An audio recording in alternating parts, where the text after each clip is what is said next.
Krishna, and I would like to welcome you to one of our interviews from the project of Vaishnavi Ministry, which is called Celebrating the Sacred Feminine.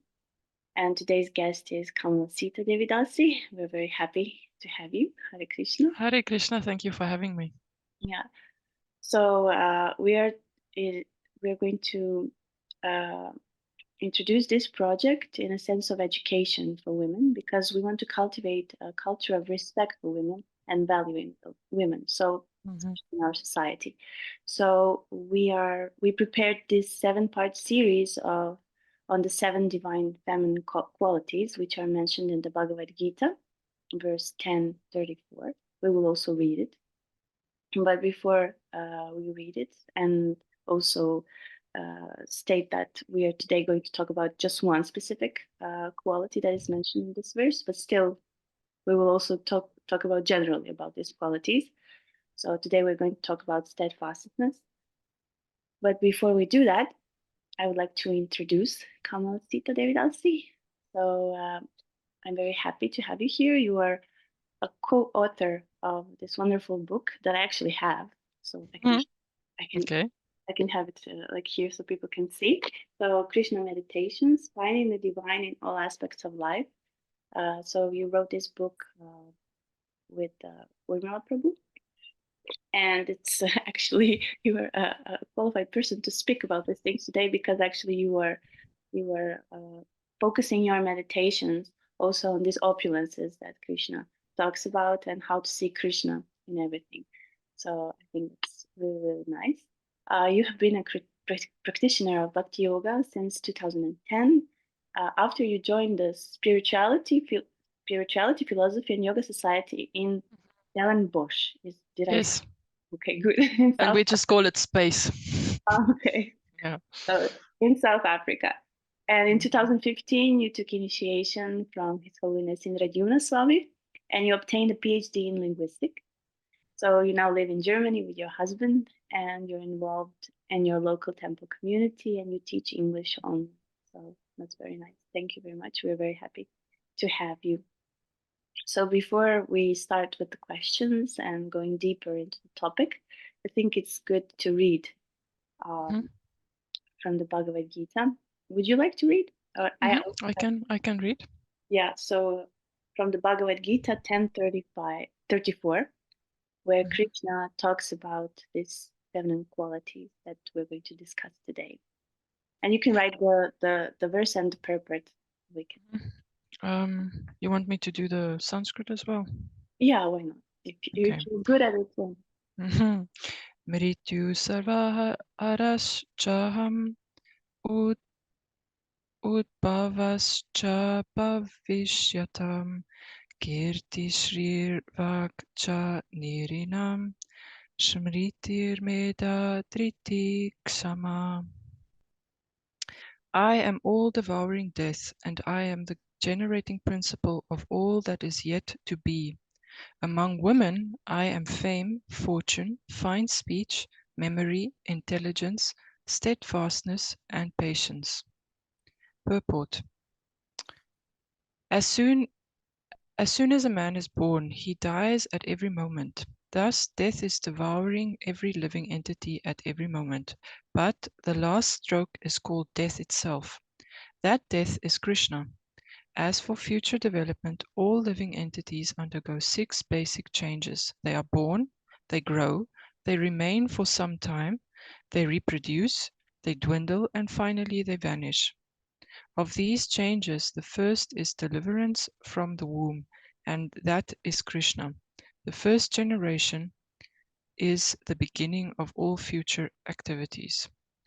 The 7 opulences listed, fame, fortune, fine speech, memory, intelligence, and steadfastness, and patience, are considered feminine. If a person possesses all of them, or some of them, he becomes glorious. If a man is famous as a righteous man, that makes him glorious. Sanskrit is a perfect language, and it's therefore very glorious. If after studying one can remember a subject matter, he is gifted with a good memory, or smṛtir, and the ability not only to read many books on different subject matters, but to understand them and apply them when necessary is intelligence, medhā, another opulence. The ability to overcome unsteadiness is called firmness or steadfastness, dhṛtiḥ. And when one is fully qualified, yet is humble and gentle, and when one is able to keep his balance both in sorrow and in ecstasy of joy, he has the opulence called patience, kṣamā. End of purport. Thank you very much.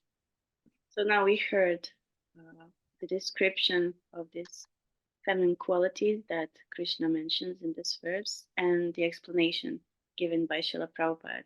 So sometimes, if you could say something about that, sometimes people say, yeah, it refers to women, but actually it does not refer to women. So how would you comment? Well, according to so it's interesting, if you look at just something like astrology, so astrologers would say that, first of all, these qualities are called feminine, but it doesn't mean that men can't have them. And it doesn't mean that women can't have male or traditionally male qualities. So in astrology, we see that there in your chart you can see that your portion of male qualities and portion of female qualities, that's also visible in the natal chart. And good astrologers would tell you that if you are to be considered balanced, you would have a 60 to 70% or 60-40, 70-30% of qualities, meaning that your biological gender fits your psychological makeup. So, and if you're less or more than that, you are considered to be imbalanced. So it's not, these qualities are not only to be found in women or not only to be found in men. We each have each of these qualities in different portions. Mm-hmm. So, yeah. Great. Thank you very much for that explanation. It is also, I heard like that, I read actually, that these qualities present also the goddesses. Mm-hmm. So these qualities are all the 7 daughters of Daksha. Mm. And it's interesting that every emotion or every quality that Krishna has is also a personality. So these are goddesses, but they are, you could say, a personification of these qualities in Krishna, because Krishna has all qualities, and all qualities have some personality to them. Yeah. That's wonderful. I mean, I really liked when I read that because I didn't know. It's like I also didn't know. yeah. I also learned it during the making of this book. I also learned a lot about that. Yeah, we really need to go deeper into each verse of the Bhagavad Gita. And I liked how when you did it in your book, you you didn't just take the verse, but you took like each characteristic or quality that Krishna is talking about and then talked about it. So it's very nice. So I'm just recommending everyone to have a look because it's really interesting. So how should generally we understand these qualities that Krishna lists as his opulence? How should we understand them in general? Yeah. Well, we could, as I said before, we could understand that Krishna says that he is these qualities in women. So we understand that whenever like Prabhupada says in the purport, that if a man has if a man is famous as a righteous man, then makes him glorious. So and also if you have a good memory, like is mentioned in the verse, or if you have steadfastness, then you are glorious. So when we can see that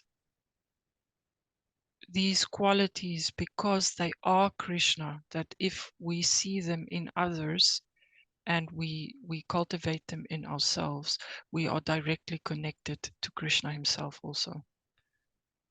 Very good. Yeah. So they represent Krishna, as you said. Mm-hmm. So today we are going to talk about this one quality, steadfastness. So what does it mean? This Steadfastness. So in this verse, Prabhupada translates it to dhṛtiḥ, and he calls it firmness. But if you look in other parts in the Bhagavad Gita, I'm just getting the references. In other parts of the Bhagavad Gita, like in 1826, or in 625, he translates the word steadfastness, or the word dhṛtiḥ, he translates to conviction. Or in another verse, 1826, he translates it as determination. And in the Bhagavatam, also in the 5th canto, 5, 10 to 13, he translates it as patience. So, and in the CC, it's called forbearance. So there are different ways of translating it, but one way that we can see it is just a fixedness in what we know is right. So what our duty is. And we could see that in our practice of bhakti yoga.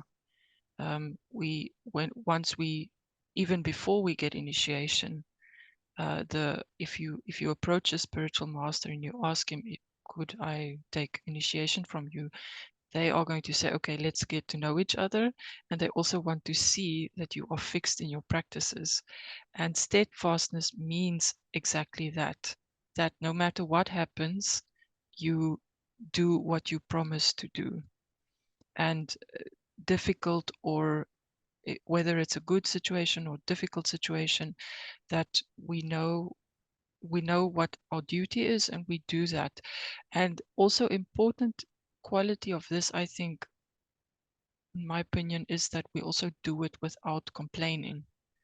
So you could also do your duty. So for instance, if a husband comes home and a wife cooks and whatever, or she has to do something for him, but she's a bit miffed and she slams, she does it, but she does it in a way that makes it sure he understands that she doesn't want to do it. That's not the kind of steadfastness that Krishna talks about. So the steadfastness that he talks about is that we do it with our heart. We do it because we want to, and we do it because it's our duty. It's also one of the qualities of the mode of goodness. Is if you say, for instance, they explain giving and charity. So giving and charity in the mode of goodness is you see it. People give charity because they know it's right and because it's their duty, and they're happy to do their duty. I read about Yashoda. Yeah, so Yashoda is one of them. So she serves Krishna. She's his mother. She feeds him. She looks after him no matter what. Even if he's naughty, she looks after him. You could see any of the disciple or any of Krishna's devotees could have that quality, because they serve him no matter what. And Draupadi is also an example, because look at what her husbands went through. They were exiled. They lived in the forest. Even in the hall of Kurukshetra, when she was dragged in, she remained fixed in her devotion to Krishna. So she wasn't. I mean, the situation was really, really bad, but in the end, she remained fixed in her devotion to Krishna, and she remained fixed in her loyalty to her husband. Her husbands also. She didn't say, okay, you just basically sold me, so be gone with you. So she stayed loyal to them. And although so, and also Sita Devi, the wife of Lord Ramachandra, she's the incarnation of, she's an incarnation of Lakshmi Devi, but we can, in perfection, we also see it in her, that she said to her husband, no, you're not leaving me here, I'm coming with you. And no matter what, she remained fixed. And even under severe pressure from Ravana, she stayed in the Ashok Grove, and she just remained fixed in her devotion to Ram. So yeah, there are a lot of examples of devotees, of feminine entities, of females, women, ladies that we could see.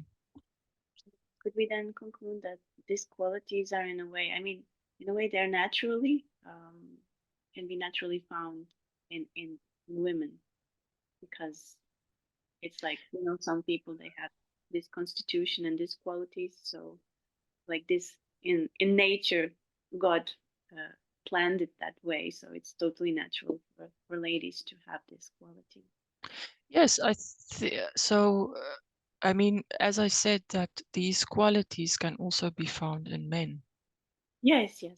And it doesn't mean that it just means that they also have feminine qualities. But Krishna says that these are feminine qualities, and we could see it if you just look at a mother. So what does Prabhupada says about what does he say about mothers? The love of a mother to a child, if we look at a good mother, because there are also examples of bad mothers, but a good mother, she no matter what, I mean, if you have a baby, if the baby cries at 2 o'clock at the night, you're not so going to say, oh, I don't want to get up. You do what you have to take care of your child. And children can be mean sometimes, and they can be grumpy, and they can be high maintenance sometimes, but the mother just still does it. So in the Krishna meditation book, we use that example of, we meditate on that example of a mother that does what she needs to do out of love and out of wanting to do it, but no matter what, she does it, no matter how hard the circumstances are. So, and in that, you can see Krishna. But you can also see it in men, but it's also still Krishna. It just means that yeah, we all have a mixture of qualities. Yeah. The reason why I mentioned this is because sometimes, like, it is an etiquette in our society of Vaishnavas to call women mothers, but sometimes also feel like that maybe, you know, what is a mother? You know, a mother also has certain qualities which now you are describing. So that's why I said, like, it is something that's natural, like in women, that can be, or maybe some qualities are maybe suppressed or hidden, but they can be naturally developed because they're given like that through nature. And I'm just saying this because then when we talk about mothers, then we can have a broader picture of what a mother actually means and what the qualities of the mother are and how respected. Of course, everyone should be respected, but in this sense, because we are talking about sacred feminine. So yeah, so being called mother or Mataji, it's I mean, Prabhupada says also quite often that I just recently listened also to a lecture series on the Grihastha ashram and on raising kids and children in Krishna consciousness, and also Prabhupada mentions it, and it's also often mentioned that the first guru is the mother, because the child is very attached to the mother in the beginning, and she's the one who takes care of her children. She's the one who nurtures them, who teaches them in the beginning. So it's not yeah, so mother is quite a high in traditional societies. You would see that mothers are mothers are respected for their job and for their qualities. But yeah, I mean, it doesn't just necessarily mean that mother doesn't just necessarily mean that you have children, but it's to do with that caring and nurturing nature that comes naturally to, in broad strokes, to all women. I mean, obviously each woman is individual, and I have friends that have really strong masculine qualities also, but just in broad strokes, of the two sexes, male versus female, the women are more caring and more nurturing. So those are the qualities of motherhood, but it doesn't necessarily mean that you have children. It just it focuses on that caring, nurturing quality that women generally have. Thank you. I just wanted to like emphasize it, and also like to emphasize how Krishna, it's Krishna, the manifestation of these qualities is Krishna, and how he considers it an opulence. But on the other hand, of course, in the Vaishnava philosophy, we are spirit souls. We're not these bodies, but because we are not pure at the moment, we have what we have, what we were given by birth. And then, as you were talking about this balance at the beginning, when you said about astrological chart and so on, even men and women, they need to find this balance of these qualities in themselves, because they're actually the qualities of the soul, because they're also Yeah, that's a very important point, and I know that unfortunately in this day and age, on both sides, male and female, we and I say males and females, we don't treat each other very well a lot of the times. I mean, there are a lot of oppression and a lot of abuse going on, but those are on a material level. So because we identify with I'm a female, I'm a male, then and also because it's Kali Yuga, the circumstances are not perfect. These inequalities can come up, but as you said, that these are qualities that are Krishna, so these qualities are also transcendental. We can use our bodies and our psychologies to develop these qualities, but in the end, they connect us directly. They have the potential. I mean, because also materialists can have these qualities that have absolutely no idea of Krishna, but these qualities are very, very important for us in our spiritual life, because if we cultivate this steadfastness, patience, memory, we can directly connect it to Krishna and to our transcendental, on the level of the soul. And do you maybe know some examples where Srila Prabhupada would like praise the qualities of his disciples, like lady disciples in that sense? The first example that came to mind is the story that we know of Malati Mataji, or Malati Prabhu. They were in India, and Prabhupada was hosting. There were a lot of his godbrothers, I think, were in the room, and then Malati came in and she served them and whatever. And he said, "This is my disciple Malati. She would cut her throat. She would slit her throat for me, and I will slit my throat for her."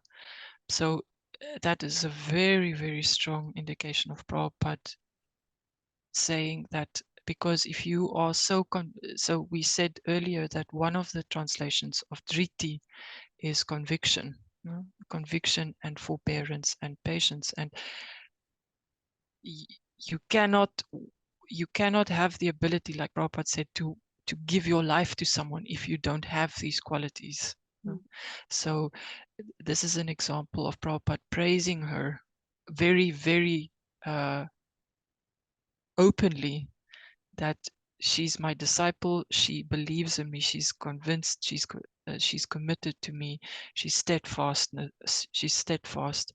and he said, and he appreciates it because he said, I would do the same for her. So that's one example, and then also many examples where he praised Yamuna Devi for her services, for what she did, and also because we know from Yamuna Devi's book that her journey and the experiences she had in the temples were not always easy, but he acknowledged that, and he also and also he took care of them. No? She was very sick, and he took care, like he went to her, he got her some medicine and things like that. So Prabhupada also verbally praised his disciples like he did Malati, but he also praised them in the way that he took care of them. And he also I remember one example of Prabhupada where they were on a morning walk, and it was also this talk about ladies, about this thing about ladies are dangerous because they have this they can lead men astray or whatever, and then Prabhupada says, yes, but these ladies that you're talking, they're not women, they're Vaishnavis. So he was also seeing them on a transcendental platform. And in the beginning, so Prabhupada said they're Vaishnavis. So he acknowledged them simultaneously as Vaishnavis, like females, but also as Vaishnavis, meaning transcendental servants. I think I would always tease Yamuna when he would say, like, Shankar Pandit's quote that women are less intelligent. He would always say it in front of her, and then he said in the end that you're not a woman, you're a Vaishnavi. So. Yeah. And Srila Prabhupada also, all these qualities that Krishna mentions in this verse, I think he also had it. Yes, Prabhupada definitely had all of these qualities. Also patience and steadfastness and all of them.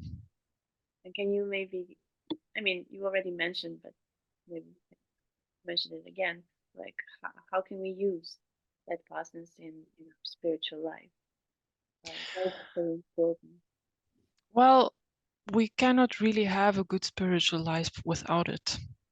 If we just think about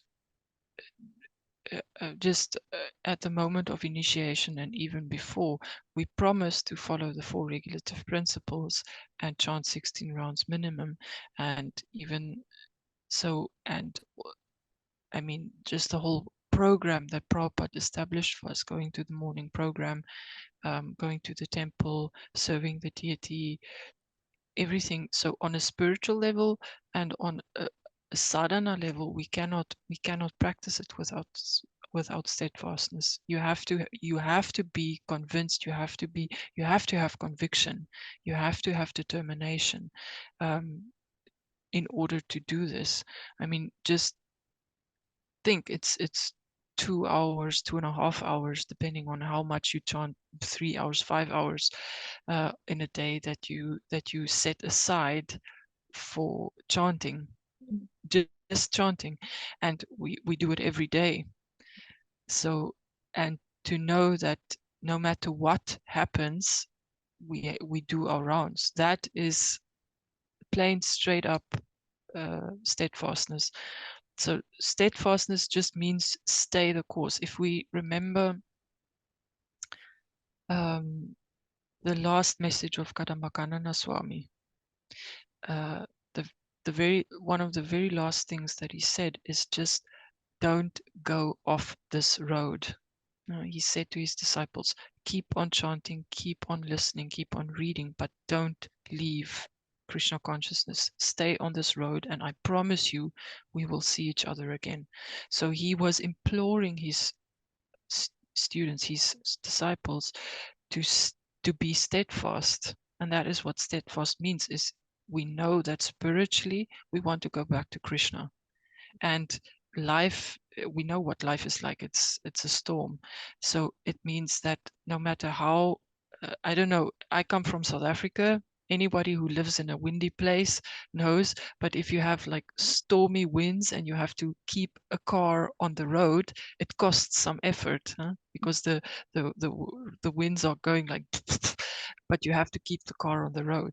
So spiritually we can see that as exactly as steadfast is, no matter what winds, no matter what storm, we know, okay, north to Krishna, up to Krishna, and we keep going on that. So yeah, so steadfastness is very important for bhakti, because yeah, steadfastness means that you made a promise and you keep it.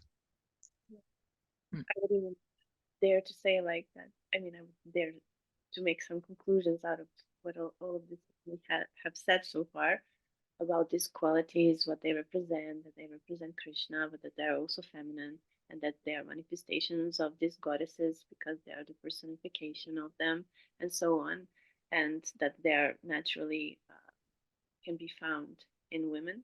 But also, I would say like that men in our society, especially the ones who are practicing Krishna consciousness, to become full mature persons, also have to embrace the feminine side inside of them and realize that all these qualities are a little bit connected to it, and then the way that when they do them, that it's like it's good for them. That how sometimes we in life we look at things through the boxes, but it should have a broader perception of the thing, that it's not something that's bad, especially because you said how, I mean, through the history there is a negative perception in sometimes in the traditional society.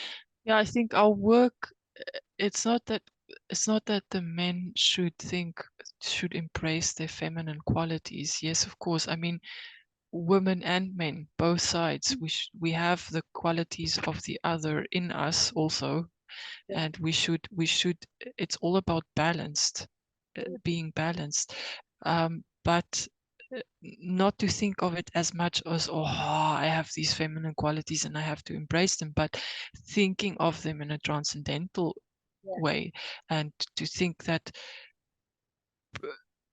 well, an example of someone of a man that had those qualities was Prabhupada. And he was completely male, there was no question about it, but he had those qualities. And but he showed it, we should think of it in a transcendental sense, and not thinking, okay, I have to become more female or more male or whatever. It's just connecting it to Krishna. But I know what you I understand what you're saying. For querying it like this, because it was a little bit like from my side jokingly, because sometimes say it to men, they're like but yeah, they have to learn to listen. Men don't listen so well, and women are generally speaking better listeners and things like that. Yeah, so it's all about being balanced. So yeah. And I like how you emphasize that it's actually a transcendental quality. And Srila Prabhupada said in the purport that these qualities will help us advance in our spiritual. What do you think, like, how can people in our society, or in general, but our Vaishnava society mostly, but how can they value more these qualities? Through education, through example? I think first of all is that we should identify these qualities first of all. What does it look like? If you can think of people in your life with these qualities, and I think it comes naturally to respect these qualities if we see them. The question is more, how do we develop it in ourselves? Because if we see someone who really practices, for instance, patience or steadfastness, it's natural for us to respect that, because it's a good quality, and because it's connected to Krishna, then the respect is naturally there, or at least that's my feeling about it. But the question is, how do we value this? And unfortunately, in this day and age, there are a lot of qualities that are promoted through the media that are not always so good, or it's not so conducive for spiritual life. So yeah, I think it's a question of maturity. The longer you practice Krishna consciousness, the longer you practice it together with the sincerity of your practice, because we have examples of people who just do it and they do it because they do it, but there's no real depth. So if you sincerely practice your devotion, then these qualities will naturally manifest, and you will naturally have you will value them naturally, because we understand that these qualities help us in our spiritual life. So if we're not serious about our spiritual life, then we may not be so serious about developing these qualities, because there are other qualities that the media or the outside world or the materialistic world promotes. So, but how to value them is actually also just to speak about these qualities. No? If you see someone, my mother just recently, they had in Cape Town, they had an appreciation evening. So all the devotees came together, and they verbalized their appreciation for each other. And I also remember in our society, the Bhakti Yoga, the Space Society where we were part of, before a festival or a thing that we, because we had a lot of festivals for the students, and then so we would always come together and talk about what we want to achieve, but also we also had appreciation rounds where we would verbalize we would talk about the good qualities of other people, or of the Vaishnavas. And I think we don't do that enough. We may think about it, we may feel that, oh, I really appreciate this quality, but to actually verbalize it in a sincere way, not to flatter them, not to kind of get into their good books, but just to really appreciate these good qualities in people. That is something that we can practice. And if we I mean, I have the experience that if someone acknowledges a quality that I have, not that I want it, but if they acknowledge it, and it's sincere, then I also feel more motivated to further develop it. So, yeah, but it has to be sincere, and it has to be true. So you cannot praise someone for a quality that they don't really have, number one. So you praise them for something that they really do have, and you praise them for something, you praise them sincerely, and not just because you want something. You understand what I'm saying? So it has to be sincere, and that's a good way, is to just actually speak about it. Today I actually found one quote. I think I put it in my phone from. I had too many headaches this week, so now I can't remember. My God. You mentioned her as a first example of Prabhupada. Malaji, yes. Sorry. She posted this nice quote about how everyone should be friendly for the service of the Lord. Everyone should praise another's service to the Lord, and not be proud of one's own service.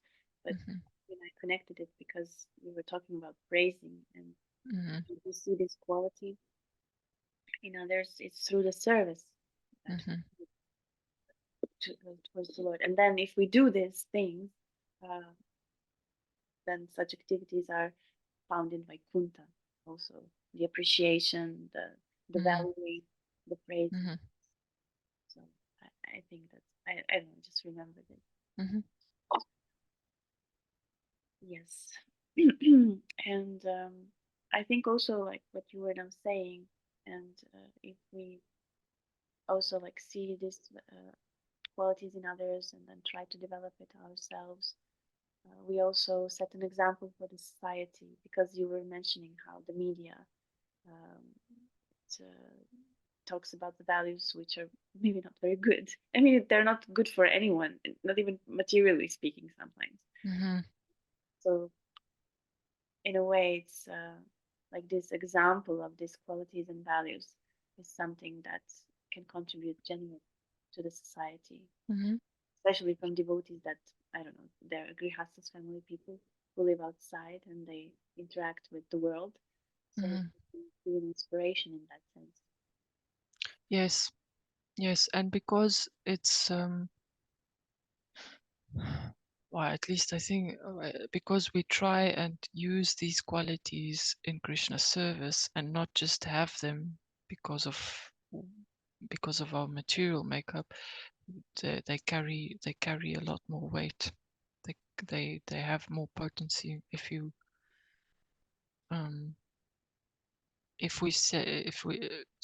for instance, because I teach people and I have a lot of students, and none of them really know that I'm Hare Krishna. Some of them have seen my Kunti Mala and they know about Kunti Mala, and it's like, well, what's that?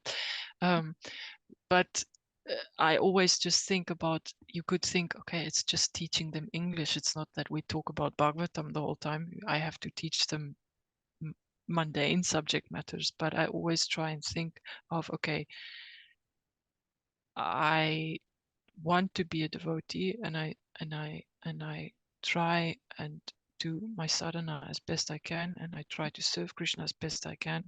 And by doing that, and if I can just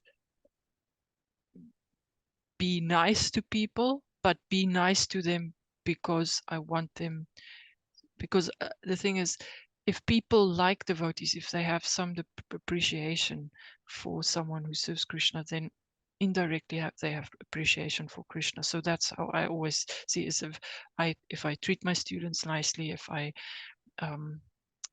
teach them well, if they have appreciation for me, I take that appreciation and I say, okay, Krishna, that's they appreciate you actually. So that's why that it's good for good devotees to have those qualities, and if people appreciate that, then they indirectly appreciate Krishna, and that's what we want. Is that we want them to have some, we want them to build up some credit, so that they can make progress on their path.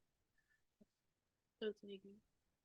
I had just, I mean, I'm not working now for a long time, not 10 years, but when I was working, I also experienced that. But it was not me, it was just because, you know, you chant in the morning and then you go to work. And I was working at the court, and you know, people who come there are very nervous and negative, and because they have certain problems. And then these people, they would say, oh, how you're peaceful, you're very peaceful and you're very patient. And actually I wouldn't say that about myself. But somehow you exhibit these things, but I really think it's due to this chanting and purification. So it's totally true what you said, how this influences people, and how this is maybe even not a conscious way. Yeah, it's not always conscious. I have a friend, also she studied to be a doctor, and she also said that I mean, doctors have a stressful time like anything, almost like lawyers, anybody really. And the people who lived with her in the residence, when they came into a room, they liked coming to her they liked hanging out in her room, and they would tell her, oh, it's so nice and peaceful, I don't know why, but I just love being here. And she said that because, I mean, she knew that it's because she tries to, she's a devotee, she chants, so the point is that we don't know what an effect we have on people. Yeah. And that's why it's so important to just not not only to develop these qualities for themselves, but also to say to Krishna, I want to develop these qualities for you, to connect it to him, because that's in the end, that's what carries the potency. That's what people see. That's what they don't know what it is, but they know that it's there. No, I don't want to ask, does Krishna celebrate the sacred feminine? Well, he does. Yeah. He very does. I mean, the question, does Krishna celebrate the sacred feminine? Yes, very emphatically he does. I mean, the whole, just look at how he celebrates his gopis. So how he celebrates the gopis, how respectful he is towards his mothers, both Devaki and Yashoda, how he is absolutely respectful, and not I'd say respectful, but how he is respectful is one of the things he is, but how he takes care, how he values, how he celebrates his gopis. And in the end he says, you have given me all your love, so much that I cannot pay it back. So yeah, so he yes, he does celebrate it. He has great value, and I mean, yeah, he has great value for his female. Yeah, even the Vedas say that. I just can't. Maybe you remember that wherever the women are valued and appreciated, that's the place of the good place I guess, of fortune. Yeah, when the women are happy, then fortune rests. I can't give you a quote, but yes. So because the goddess of fortune basically is also, I mean, she's also a lady, and so but it's also just understand psychologically that and that's what my mother brought me up that way, and also it was just she brought me up that way, but it's also a principle in our society that the mood at home, like if you have a family, the mood around you, the mood of the house, the mood of the family, it's very much to do with how the mother is feeling. So if mommy is not feeling well, nobody is feeling well. If she's angry, or if she's dissatisfied, then the mood is not good, and there will be no goddess of fortune there. So yeah, so that's a very great responsibility we as women have, is to cultivate is the mood of the house is our responsibility.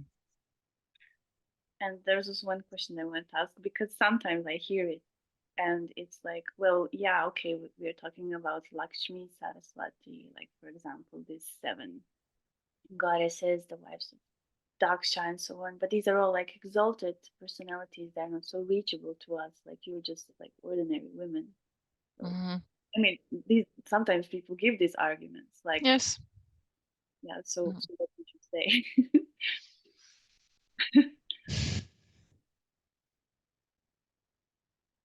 And also like the wife of Nityananda. Well, she's different. I mean, she is different, of course. Oi. The first thing that comes to mind is that these ladies, the daughters of Daksha, Lord Nityananda's wife, Janava Devi, Yashoda, Draupadi, they are very pure examples. I mean, they're also Nityasiddhas. They're not they're perfect examples, but each of us have those qualities within us, and each of us are following a spiritual path. So, and each of us have different quantities of these qualities in us. And to the best of our individual ability, we have to cultivate them. And it's not, very importantly, and that's something that we do as a society, is that we compare ourselves to others. Women compare women compare themselves to men. Men also sometimes compare themselves to women in different ways. We women so in our group we compare ourselves to other women, and it's natural, it happens, but the best way to compare ourselves is with ourselves. To see, okay, we know these qualities exist, we know it's good for us to develop them, and obviously practicing bhakti yoga, naturally they will develop, or I mean, we also have to put in some effort, but instead of looking at someone, yes, we can take inspiration from someone who does already have that quality, and we can learn from them. But then we should stop saying that, oh, these women are perfect, we're never going to reach them, blah blah.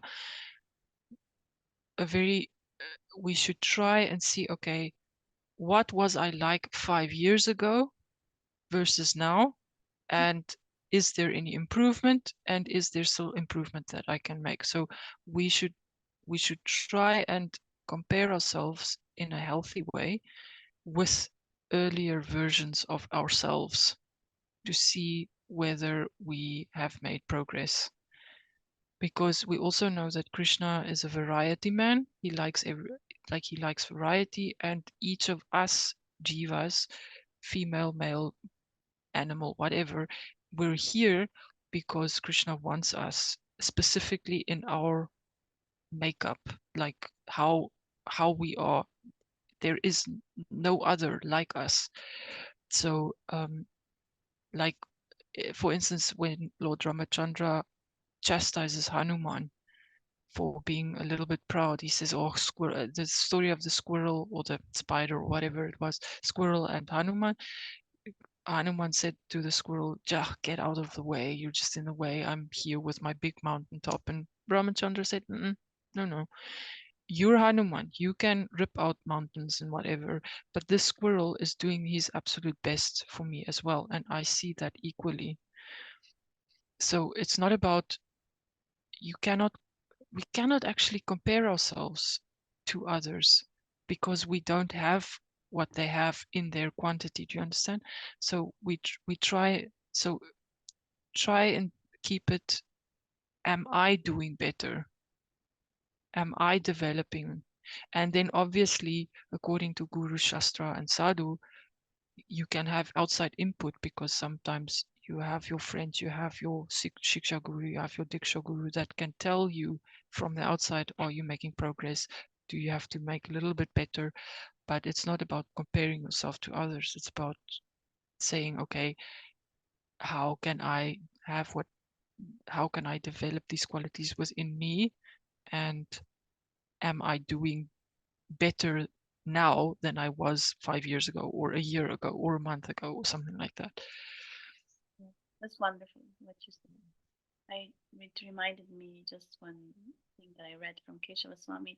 He calls 3 things. I cannot remember the third one, but one is comparison, the other one is criticism, and the third one, I don't know, like the cancer of the mind, because it like pollutes it and makes it sick, and doesn't function very well, and it's not conducive for our spiritual life. So it's great that you mentioned this in context. It's so much true.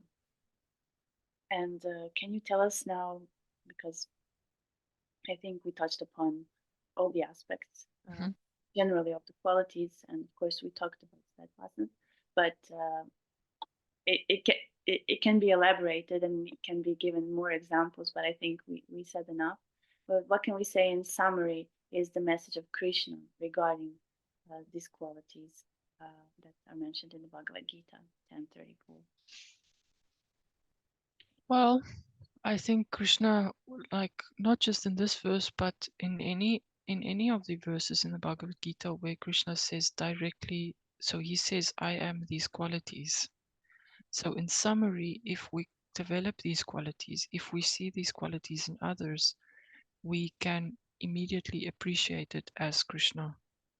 And if we want to be closer to Krishna, these are good qualities to develop because they are directly Krishna. So so Krishna says, yeah, these qualities you find, these are feminine qualities, but they are also me. So in summary, we know that these qualities are good for our spiritual life, for making progress, and also having association with Krishna in a way, because Krishna is there when these qualities are present. So that's why it's important to develop them. Thank you for all the explanation, and it's an interesting conversation. Yeah, thank you for that. And I'm also happy because I got this book. I will show you Krishna meditation. It's really good. And I didn't open it until now. And then when I opened it, especially this part about the quality of this verse that we were reading, it's really, really beautiful. And it has really beautiful illustrations, can I say, as well of the verses. So I recommend everyone. Thank you so much for participating in our series about these qualities and how we should celebrate the Krishna. So, thank you for having me once again. Yeah. Hare Krishna. Hare Krishna, Hare Krishna, Krishna Krishna, Hare Hare, Hare Rama, Hare Rama, Rama Rama, Hare Hare. Hare Krishna, Hare Krishna, Krishna Krishna, Hare Hare, Hare Rama, Hare Rama, Rama Rama, Hare Hare. Hare Krishna, Hare Krishna, Krishna Krishna, Hare Hare, Hare Rama,